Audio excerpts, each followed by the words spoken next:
Yang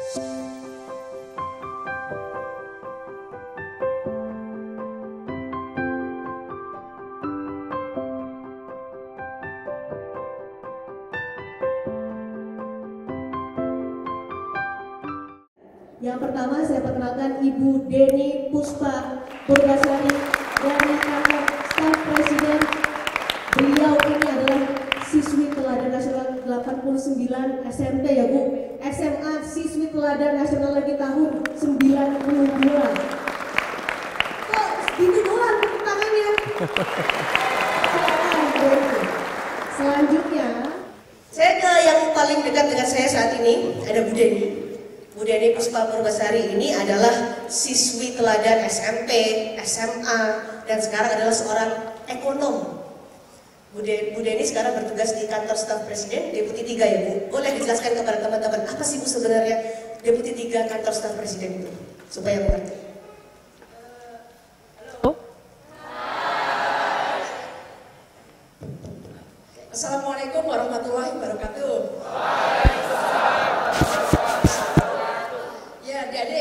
Jadi kantor staf presiden itu kantornya di Binagraha, jadi pas di sebelahnya Pak Jokowi. Nah, jadi Deputi 3 itu adalah jabatan saya. Saya ekonom S1, S2, S3, ekonomi terus yang dipelajari. Sampai kemudian kembali saya jadi dosen ekonomi UGM. Nah, yang dikerjakan di KSP sebagai Deputi 3 itu juga bidangnya adalah ekonomi. Itu aja. Tugasnya apa nih? Karena Bu Deni ini sebenarnya sibuk banget, berat banget tugasnya karena memberi masukan kepada Presiden dari bidang ekonomi ya Bu? Tugasnya macam-macam. Jadi ekonomi itu luas banget adik-adik. Jadi ekonomi itu jangan mikirnya cuma ngitung duit, cari untung, kayak gitulah main saham, bukan. Yang saya urusin itu kemiskinan, kurang gizi, kemudian ketimpangan pendapatan, kemudian pembangunan desa, penggunaan dana desa, sampai yang namanya ngurusin air bersih, sanitasi, ya jadi kayak begitu. Jadi memberikan rekomendasi kepada Pak Jokowi untuk kita membantukan pemerintah. Jasa dan Bu Deni, tapi saya penasaran Bu Deni tadi disebutkan dari S1, S2, S3 ekonomi terus. Kenapa sih Bu secinta itu dengan ekonomi Bu? Saya tuh sarjana ekonomi tapi nggak ngerti loh Bu. Gimana ini? Saya lupa dengan pelajaran karena dari rumus. Ini berbagi buat teman-teman. Bapak ibu saya itu kita punya rumah makan kecil. Jadi saya bukan dari keluarga yang wah. Kami keluarga menengah punya kantin gitu di Semarang. Nah kemudian ceritanya bapak saya lagi cari kredit untuk ekspansi gitu. Nah habis itu barusan ngambil kredit jalan berapa tahun, tahu-tahu suku bunga itu, saya masih SMA, suku bunga itu naik tajam banget sampai kemudian bapak saya nggak mampu untuk membayar utang. Sampai kemudian rumah kami dijual lah, mobil kami hilang lah, keinginan bapak kami untuk nyekolahin ke luar negeri juga gagal, intinya kayak gitu. Jadi waktu itu saya nggak ngerti ada apa sih, dan saya tahu banyak anak Indonesia bernasib seperti itu. Nah pada saat itu setelah saya kuliah saya jadi ngerti bahwa itu yang disebut sebagai gebrakan Sumarlin 1 dan 2 yang membuat suku bunga naik dari 9% menjadi 23% waktu itu. Ya, Sumarlin itu Menteri Keuangan pada zamannya Presiden Soeharto. Nah jadi dulu pokoknya waktu SMA saya sudah mulai hitung-hitung kredit kayak gitu. Jadi saya kemudian pingin banget bahwa ke depan jangan sampai kemudian ada anak-anak Indonesia yang kemudian nasibnya seperti saya karena ekonomi di tangan ekonomi baik. Ibu merasa punya tanggung jawab, jangan sampai anak Indonesia seperti saya harus membuat ekonomi Indonesia lebih baik. Wow, tapi dari SMA level nilai ekonominya sudah bagus Bu? Enggak, nah itu dia. Jadi adik-adik, saya itu milih ekonomi karena waktu itu ada tes IQ sama sekolah. Terus bapak saya juga ngirimin ke psikolog waktu itu ya untuk dites. Sebenarnya anak ini bakatnya di mana? Nah ternyata di situ disebutkan ekonomi umum. Saya nggak ngerti karena waktu SMA saya benci ekonomi karena ekonominya hafalan. Nah nilai saya paling tinggi itu ada matematika. Yang kedua adalah bahasa Inggris. Ekonomi itu nilai paling jelek 7,9 atau apa gitu, jelek banget. Nah jadi saya nggak ngerti ngapain saya harus masuk ekonomi. Tapi karena saya penasaran ya udahlah. Saya terus terang masuk ke ekonomi waktu di UGM. Nah, ketika kuliah itu baru, saya berterima kasih sekali dalam kesempatan ini mengucapkan terima kasih pada guru-guru saya yang sudah wafat maupun yang masih hidup. Semoga Allah memberikan selalu berkah kepada beliau-beliau.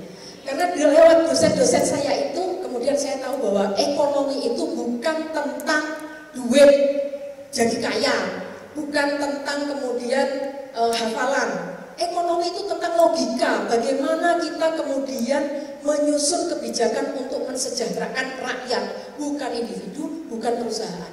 Jadi saya kemudian sangat bersemangat bahwa saya ingin menjadi ekonom yang adil di Indonesia. Jadi dari nilai ekonomi yang menjadi pas-pasan lebih jelek dibandingkan yang lain menjadi ekonom. Di sini teman-teman ada yang nilai ekonomi jelek nggak? Banyak Bu. Kayaknya memang susah. Maju terus kata Bu Deni. Siapa tahu bisa mengikuti jejak Bu Deni. Bu Deni ini S1-nya di UGM ya Bu. Di UGM masuk tahun 93, lulus tahun 97 sebagai lulusan tercepat dan lulusan terbaik di UGM. Bu, maaf saya harus tanya ini, Ibu dulu belajar terus gak bergaul apa Bu? Enggak, saya itu tanya sama teman-teman seangkatan saya.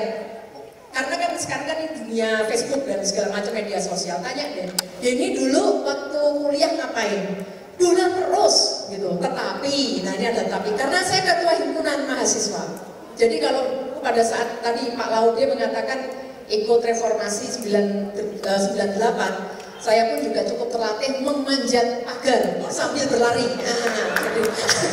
Ya apa Ibu Deni? Jadi karena pada saat itu memang keinginan untuk kemudian Indonesia yang lebih demokratis, kita bisa membaca banyak sumber informasi. Adik-adik sekarang bisa membaca apapun, zaman kami tidak. Nah, yang terjadi adalah saya dulu kuliah itu ketua himpunan, saya juga aktif di gelanggang tari. Jadi waktu itu saya banyak main, tetapi memang malamnya saya belajar. Itu aja. Jadi nggak hilang kehidupan sosialnya. Kehidupan sosial nggak hilang, tapi terus berprestasi ya Bu. Oke. Kalau mau tepuk tangan gak apa-apa loh. Kalau mau tepuk tangan buat Bu Deni. Bu Deni, belajar iya, main iya, bersosialisasi iya.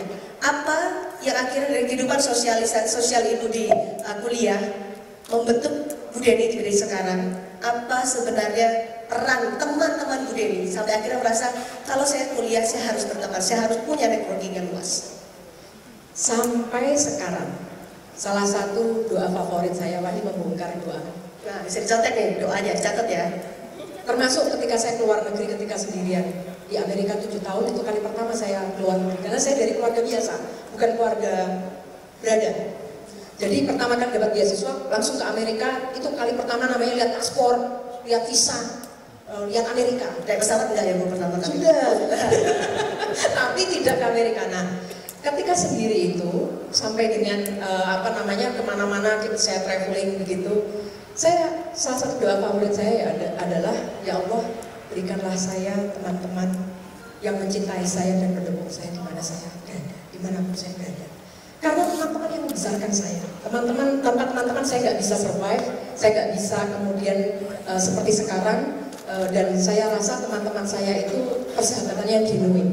Mereka akan mengingatkan saya ketika saya salah tanpa ragu-ragu, dan mereka kemudian mendekat kepada saya juga bukan karena ada maunya, betul-betul genuine. Dan teman-temanlah yang tahu katakanlah karakter kita dan keaslian kita, bukan adalah orang-orang yang secara instan mendekat karena ada maunya. Termasuk 8 orang di sini. Ya, ini semuanya bisa ngomong kok. Ini kira-kira dulu tuh kayak gini rusaknya atau enggak? Itu sama. Ya kayak gini dulu hancur saya, sekarang lebih hancur lagi sih. Bu Deni, akhirnya setelah lulus, Bu Deni ini sempat di Amerika ya, di Illinois Amerika, kemudian mengabdi kepada UGM sebagai seorang dosen. Apa yang membuat Ibu akhirnya memilih untuk saya mengabdi pada publik, saya memberikan ilmu saya untuk kesejahteraan masyarakat, untuk membangun Indonesia? Tadi kan Rongi juga ngomong, katanya orang yang baik itu adalah yang punya manfaat buat orang lain, sebesar-besar manfaat. Saya ini karena agamanya pas-pasan, duit ya pas-pasan, ya saya hanya bisa mengabdi dengan ilmu saya yang ya insya Allah itu dibangunnya oleh Allah. Jadi caranya bagaimana supaya kemudian ilmu saya punya manfaat buat orang banyak? Ya kemudian saya mengabdi di sektor publik, yaitu apa? Mengajar di UGM, saya memberikan ilmu pada murid-murid saya. Ketika saya membantu Pak Jokowi, Bismillah, kalau memang itu kebijakannya baik dan bisa mensejahterakan rakyat, maka moga-moga saja berkahnya adalah dari situ. Berkahnya adalah dari situ. Yes. Berkontribusi untuk negara. Ya, betul. Proyek yang sekarang sedang dikerjakan Bu Deni bersama pemerintah, supaya teman-teman ini, wow, saya ingin seperti Bu Deni, karena dengan cerita Bu Deni ini saya bisa membantu Indonesia. Tadi saya udah bilang ya, yang diurusin bukan tentang duit perusahaan-perusahaan itu bukan. Jadi yang sekarang sedang dikerjakan di kantor saya adalah kami sedang bekerja keras untuk mengubah raskin, beras miskin yang dulunya pada ngambil-ngambil beras berapa kilo dan kita tahu kualitasnya kurang baik.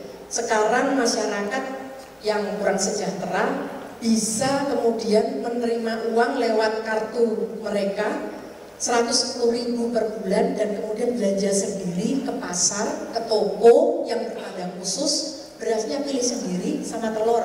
Anda silahkan, hanya bisa 2 itu. Ini artinya apa? Kita ingin membuat masyarakat itu punya harga diri, hati bahwa dia bukan orang yang meminta-minta, tapi pilihlah sendiri. Kamu kemudian kalau memang butuh beras ini 5 kilo, telur ini 10 kilo, silahkan. Tidak harus hari itu juga. Jadi membuat masyarakat itu kemudian dignity-nya meningkat. Yang kedua adalah proyek yang sedang dikerjakan adalah mencegah atau mengurangi stunting. Stunting adalah anak kurang gizi usia 5 tahun ke bawah. Yang itu akibat dari stunting itu apa? Perkembangan otak anak itu terganggu. Sehingga kalau kita ingin membuat generasi muda Indonesia yang cerdas, gak akan bisa kalau prosesornya sudah terganggu. Mau dikasih pendidikan kurikulum guru yang hebat kayak apa, kalau prosesornya itu terbatas ya tidak akan bisa pinter. Padahal kita ingin Indonesia semakin lama semakin hebat, dan itu kuncinya adalah pada manusia. Ya setidaknya 2 itulah, karena kalau portofolionya yang lain banyak pusing saya banyak ya. Dari seorang ekonom kita bisa bicara soal kesejahteraan, kita bisa bicara soal pendidikan. Itulah Bu Deni yang membantu Presiden Jokowi melalui kantor staf presiden. Sekali lagi tepuk tangan untuk Bu Deni. Kalau boleh saya bilang, Bu Deni termasuk jangan ditaruh dulu, masih ada. Oh, udah kesusu Bu Deni. Jadi Bu Deni ini termasuk yang beruntung karena sudah menemukan passionnya sejak SMA hingga akhirnya konsisten dari S1, S2, PhD sampai sekarang pun terjun di dunia ekonomi. Passionnya, Ibu menemukan atau titik baliknya, apakah karena pada saat ayah Ibu kemudian kesulitan keuangan, atau mungkin sebenarnya ada hal lain yang menjadi, namanya anak muda ya Bu, ada interest yang lain pada saat itu? Saya sangat menyukai ilmu dan pendidikan, karena dengan ilmu kita menjadi lebih baik, lebih bijaksana. Dengan ilmu kita bisa berbagi tanpa harus merasa ada yang berkurang dari kita. Kalau kita mengajar, maka tidak ada yang berkurang dari ilmu saya. Saya mau bagi. Nah, kemudian saya ingin, karena saya suka pengetahuan, karena itu saya suka membaca, saya suka berguru, saya suka datang ke seminar, saya suka berdiskusi, mendengar masukan dari banyak orang, supaya kemudian ini saya menjadi lebih bijaksana. Dan kemudian saya bagi lewat pendidikan.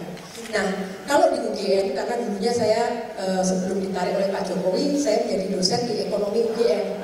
Nah, di situ saya ingin, orang mengatakan, mahasiswa mengatakan saya dosen film, karena saya ingin setiap kali ngajar itu memang kira-kira 1,5 sampai 2 chapter per pertemuan, dan kemudian selalu ada kuis secara terjadwal. Kenapa begitu? Karena saya ingin memastikan anak-anak saya mendapatkan lebih banyak daripada saya dulu. Kenapa? Supaya kalian kemudian menjadi cerdas. Kenapa begitu juga? Karena saya percaya bahwa ke depan tantangannya akan makin berat, dan kita butuh orang-orang tercerdas untuk menjadi pandu dari bangsa Indonesia. Dan UGM membantu. Ada di sini yang ingin menjadi dosen? Banyak. Oke. Ada di sini yang ingin mengabdi untuk negara, seperti misalnya bergabung. Wow. Bu Deni, untuk mereka yang ingin menjadi dosen, karena Ibu juga sebagai dosen, meskipun kalau disebutnya killer, tapi itu yang bisa membangun banyak orang anak Indonesia. Apa yang bisa Ibu pesankan untuk teman-teman di sini? Untuk adik-adik, belajarlah sampai kita kembali kepada Yang Sang Pencipta. Dan ilmu itu tujuan besarnya bukan untuk mendapatkan pengetahuan, tetapi untuk diimplementasikan, untuk dilakukan, yaitu apa? Kebaikan. Kalau kita semua itu kemudian seperti itu sikap-sikapnya, saya yakin Indonesia akan menjadi lebih baik. Dan kalian yang nantinya ingin bekerja di sektor publik seperti jadi dosen, jadi guru, atau kemudian bekerja di sektor pemerintah, menjadi jurnalis karena itu memberikan ilmu informasi kepada publik, seperti Cindy juga itu bagian dari